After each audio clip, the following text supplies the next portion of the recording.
नमस्कार मैत्रिणींनो, आपण दर महिन्याला येणारी एकादशी श्रद्धेने करतो.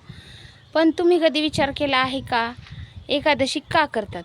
तर तिच्या मागे विज्ञान आहे, शास्त्र आहे, काय सांगते आणि एकादशी केल्याने नेमकं काय फळ मिळतं.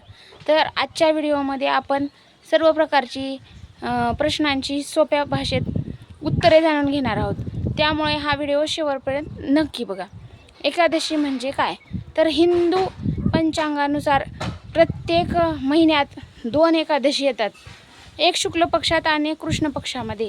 म्हणजेच वर्षभरात साधारणतः 24 एकादशा येतात.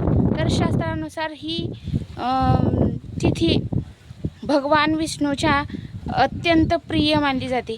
या दिवशी उपवास, नामस्मरण, जप, ध्यान आणि सत्कर्म केल्याने मन, शरीर आणि आत्मा याचे शुद्धीकरण होते. बरोबर. शास्त्र काय सांगते? तर पुराणामध्ये सांगितले आहे की एकादशी व्रत केल्याने पापांचा नाश होतो आणि पुण्य प्राप्त होते. एकादशी हा दिवस केवळ अन्न न खाण्याचा नसून वाईट विचार, राग, मत्सर आणि नकारात्मक भावना यांचाही त्याग करण्याचा दिवस आहे. हो, भगवान विष्णूची भक्ती, ओम नमो भगवते वासुदेवाय या मंत्राचा जप, भगवद्गीतेचे वाचन, सत्कर्म यांनी विशेष महत्त्व दिले जाते. विज्ञान काय सांगते?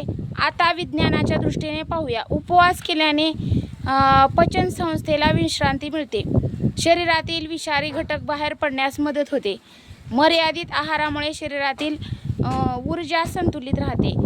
अनेक शोधांमध्ये नियंत्रित उपवासामुळे शरीराच्या पेशांची दुरुस्तीची प्रक्रिया सक्रिय होण्यास मदत होते आणि चयापचय सुधारू शकते.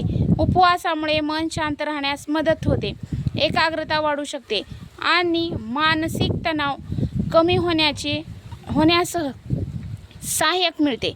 म्हणूनच आपण पूर्वजांनी धार्मिक परंपरेसोबत आरोग्याचा पण विचार करूनही एकादशीचे महत्त्व सांगितले आहे. एकादशी केल्याने काय फळ मिळते? तर आपण शास्त्रानुसार श्रद्धेने केलेल्या एकादशी व्रतामुळे मनाला शांतता मिळते, भगवान विष्णूची कृपा लाभते, सकारात्मक विचार वाढवते आणि आत्मविश्वास आणि संयम वाढतो व कुटुंबात सुख समृद्धीची भावना निर्माण होते. बरोबर. तर आध्यात्मिक प्रगतीस मदत होते. लक्षात ठेवा, केवळ उपाशी राहणे म्हणजे एकादशी नाही, तर चांगले विचार, आचरण, ईश्वरचरणी, ईश्वर भक्ती आणि इतरांना मदत करणे हेही तितकेच महत्त्वाचे आहे.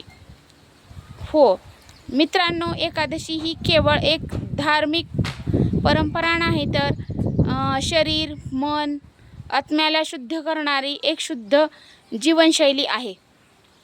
हो, तर श्रद्धा, संयम आणि सकारात्मक विचार यांच्यासोबत